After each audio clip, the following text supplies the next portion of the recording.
Welcome back to Real Gun Adventures. So, this is just a bit of fun today. I have here the famous Harrington Gat Gun. Now, these were produced between the 1930s and the 1980s, and they were really considered a toy. Now, this particular one is a very nice shiny chrome. It's sort of the super deluxe. They were generally speaking painted black. This is the earlier design too, because it's got the straighter handle and there's no safety. The safety was a much later addition. Also, on the later ones, this section here of the barrel was plastic. Now this is the bit that you press to push down the spring and create the pressure to fire the gun. And then what happens is at the back, this little pellet pusher pops out, which you unscrew, and then you can put a pellet directly into the breech or a dart. I have heard it said they fire BBs. I've never tried that. It's a smooth bore, so perhaps they do. And you're good to go. Now, that trigger shape, again, is the earlier type. They're not particularly serviceable, but they don't really need to be. The kind of things that go wrong are the triggers breaking and just wear and tear. I would say that this is going to be at least 35 years old, at least. It's a recent acquisition for me. I saw that and I thought, that's quite nice. A little bit of memorabilia. I'll have that. Now what I've done is I've fired some darts into a target. I stretched it out to 18, 20 feet, about 6 meters, which I think is the absolute maximum distance that you can shoot this at. They actually did have a job sticking into the target at that distance, but they got there and they pretty much all stuck in. So you'll see the accuracy of it. I mean, I'm not going to pretend that this is an accurate pistol. Now, as well as all that, they can also fire a cork. These are small. I think they're 12mm one end and 15 the other. The thing is with a cork, if you push it in too hard, it won't fire. It doesn't develop enough power to actually push the cork out.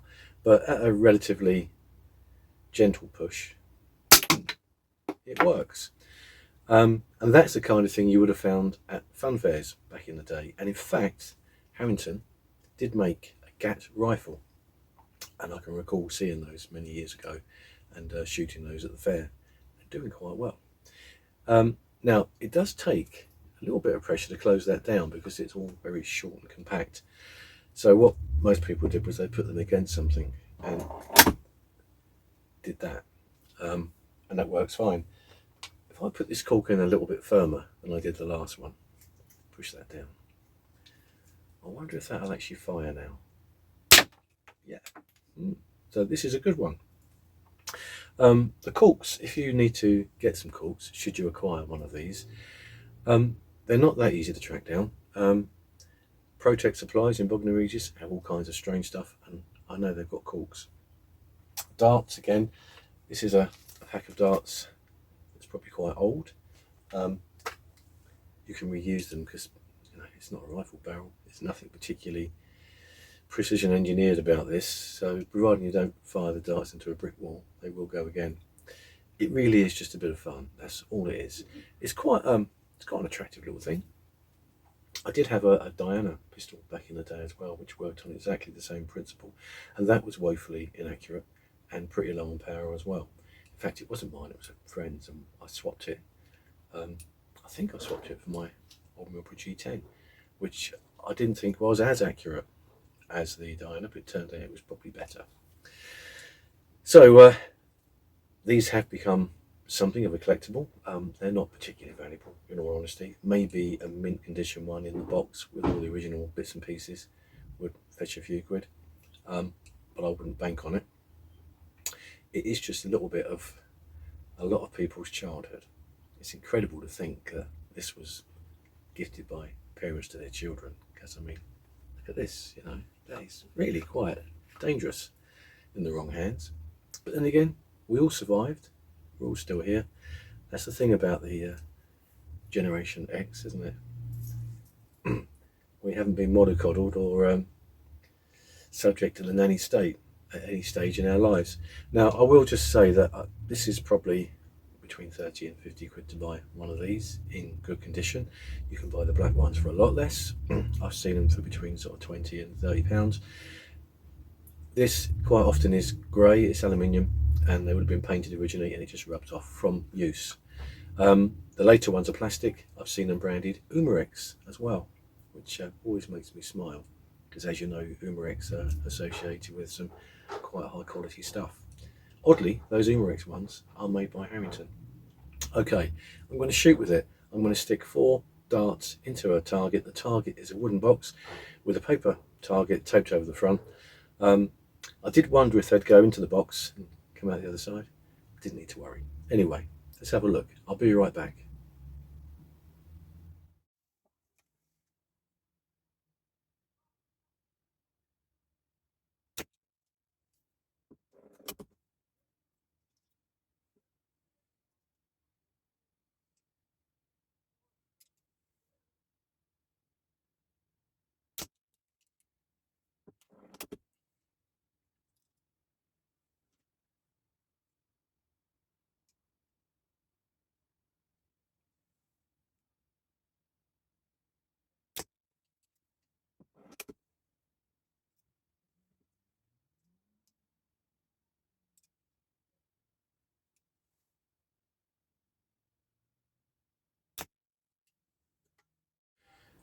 Well, what do you make of that? Actually, I think that probably is quite good for a gat gun at a bit of distance. I mean, it's terrible, but I think for one of these, it's not bad. Now, I'm going to have to fire another cork because that was so much fun. I've forgotten actually how much fun it could be. Let's shoot that over there. Fired that one too. So, that is the famous Harrington Gat, and it was very well known, very well loved. They're still around. These things are going to go on forever. They're made of solid die cast metal. On the earlier ones, aluminium tube. Everything on it is built to last. There was no such thing as built-in obsolescence when these things first appeared, even when they last appeared, really. A quick bit of history. I understand that the Harrington Gat brand was sold and they were manufactured in America for a while. I'm also told that most of them ended up being sold back to the UK. So there are a lot of these around, mass-produced, relatively inexpensive. If you want to get one to relive your youth, or if you've got one in a shoebox or under the bed, dig it out and have a play. Relive your childhood. Anyway, that's enough of that. It was just a little bit of fun, just to kill a bit of time while I'm waiting for the weather to improve. So, please like and subscribe. It's a big thank you to all those that have. It is much appreciated. And I'll see you all again soon. Bye for now.